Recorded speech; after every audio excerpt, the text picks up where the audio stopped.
Let's get this done, shall we? Welcome to the MegaMets podcast. Tonight, we do predictions for tomorrow's 10 o'clock airing of New Japan Pro Wrestling Resurgence from the Toyota Arena in Ontario, California.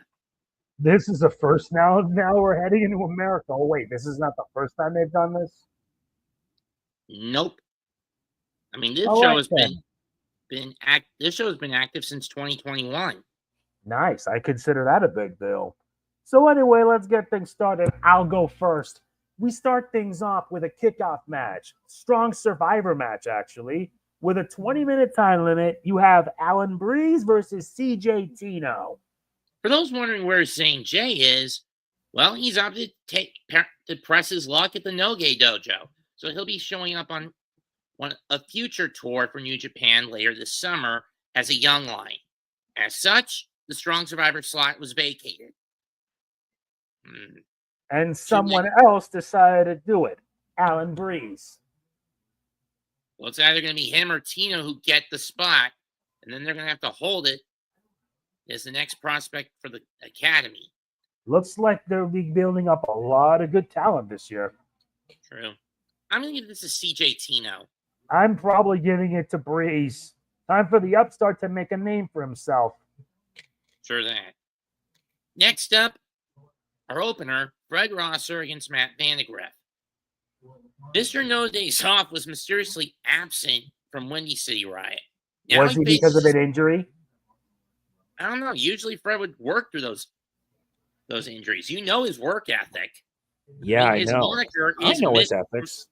I mean, from his time in the WWE under Darren Young, his moniker, Mr. No Days Off. He'll do anything to show up in time for work.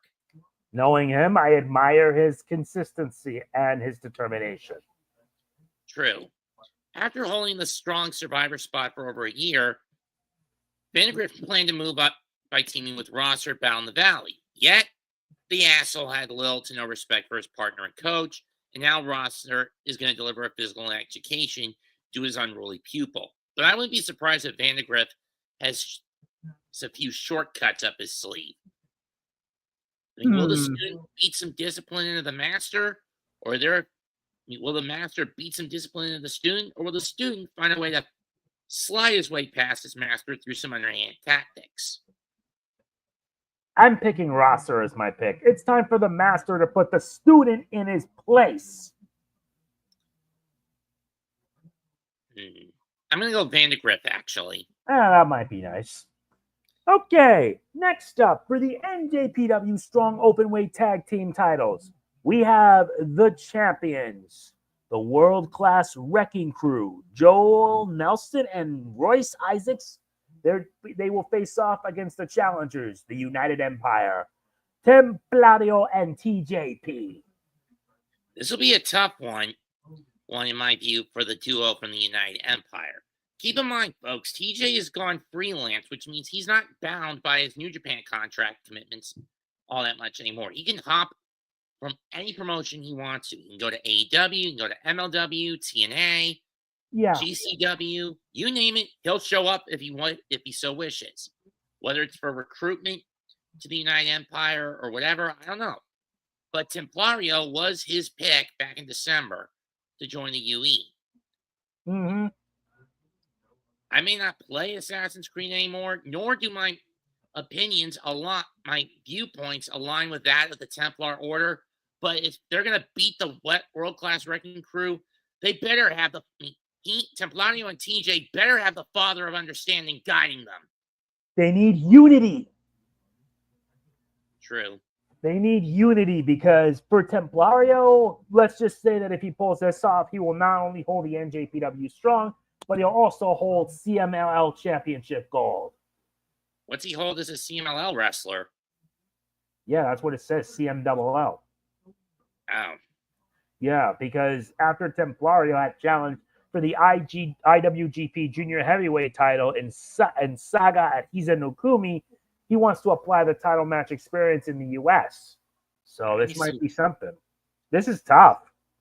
Let me see some. Let's see what's his championships. Okay. Oh, he's the current world middleweight champion in CMLL. Mm-hmm.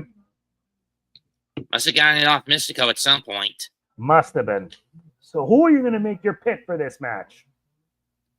I'll go Nelson and Issacs. I will go with Pete, provided that they actually work together. So you're saying, for you, crowns up. Exactly, Moondog. Fair enough. Now let's move on to the next. Oh boy, this is going to get brutal. Ugh. Let me just say this. When the Bucks announced they wanted an 8-man tag match with the War Dogs, and they said, OGs, Bullet Club OGs, no subtlety with that. I knew right out the gate when you combine the releases from their WWE contract. No fucking subtlety with that. Jesus. You can't be any less subtle. Of course it isn't. What do you expect? That said, it's an 8-man tag team war, as the War Dogs represent Bullet Club's present and future. The War Dogs, Gabe Kidd, David Finlay, Clark Connors, and Gedo take on Bullet Club's past, the OGs, Doc Gallows and Machine Gun,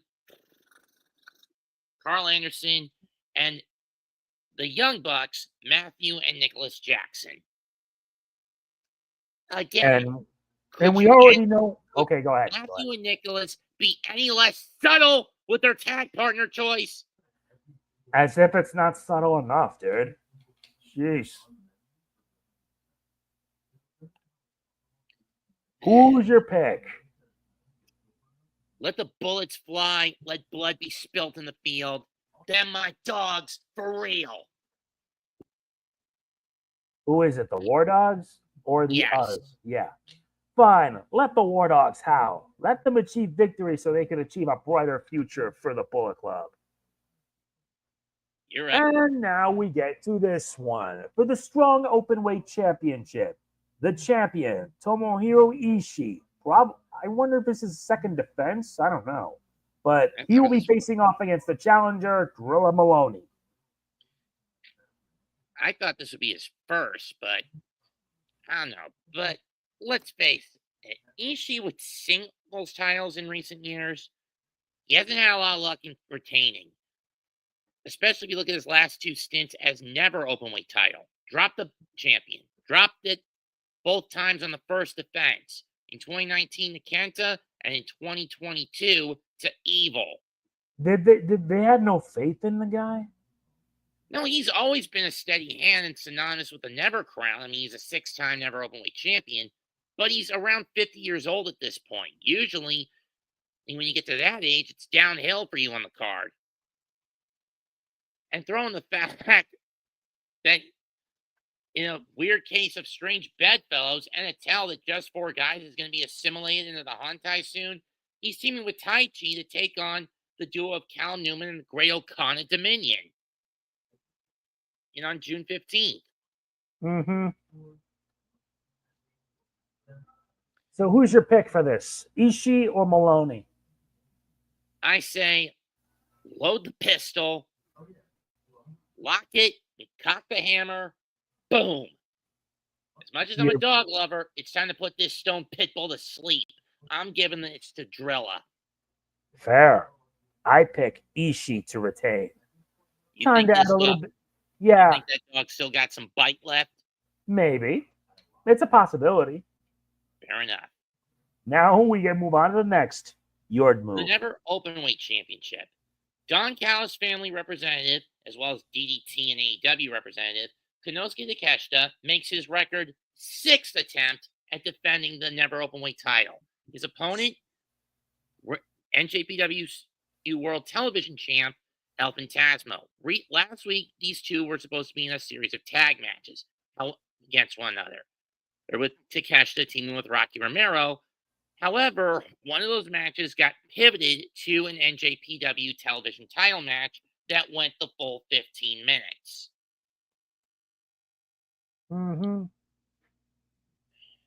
In Phantasmo's mind, he's committed himself to rescuing the Never title from a guy who, essentially by New Japan standards, even though he does have a full-time New Japan contract, he's more tied down by his AEW commitments and to a lesser extent his DDT commitments. That's a lot of commitments right there. In Phantasmo's mind, a part-timer. These two are very athletic. They're incredibly talented. Just, there it is. Let's whip out the coin. I know. Who are you picking? If it's heads, Takeshita. Tails, Phantasmo. Let's go. Flip it.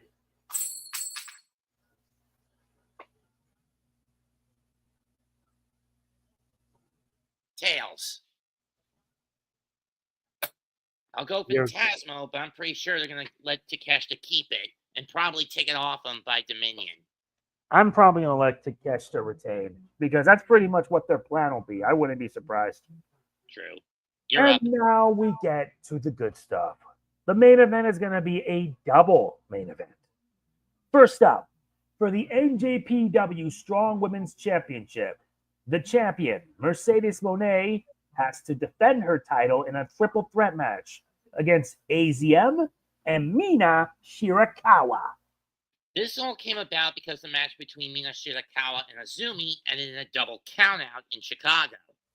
So, basically, to avoid letting her get away scot-free, New Japan's board decided to force her to defend the title against both women. Then again, Azumi Mercedes, no stranger to defending in triple threats. I mean, she retained the IWGP Women's title at Sakura Genesis 2023 in a triple threat. By the way, that title has finally switched hands. It's now on Sayuri. That's a relief. After 9 defenses by Iwatani. That's nuts. And Mercedes here is about to approach her 5th defense. But if you do take this belt off her, who do you put it on? Azumi or Shirakawa? That's tough. And then again, given how much creative control she has over the TBS title and how she's booked over on AEW, it's going to be disgusting. Yes, it is. She's going to find a way. She always does. Monday. Here's the thing. She always does. I'll give it to the CEO. I'm probably going to pull something out of my ass and say I'm picking Mina to win this. Fair enough. Finally, our main event for the IWGP World Heavyweight title. A rematch from New Beginning in Osaka. The challenger, leader of Team DK, Zack Sabre Jr. The champion, Adamusha, the Furious Samurai, Hiroki Goto, making his 6th defense of this title. The winner of this goes to Dominion June 15th and will be challenged by Shingo Takagi. What to pick? Because so far, according to singles records, Zack Sabre Jr. is 5-3. Granted, most of, if not all the matches he and Goto wrestled in were basically tournament matches that Zack won. 2 of the 3 that Zack has lost to Goto were title matches. One for the Never title when he first joined Suzuki-gun in 2017, and what we saw 3 months ago in Osaka. Mm-hmm.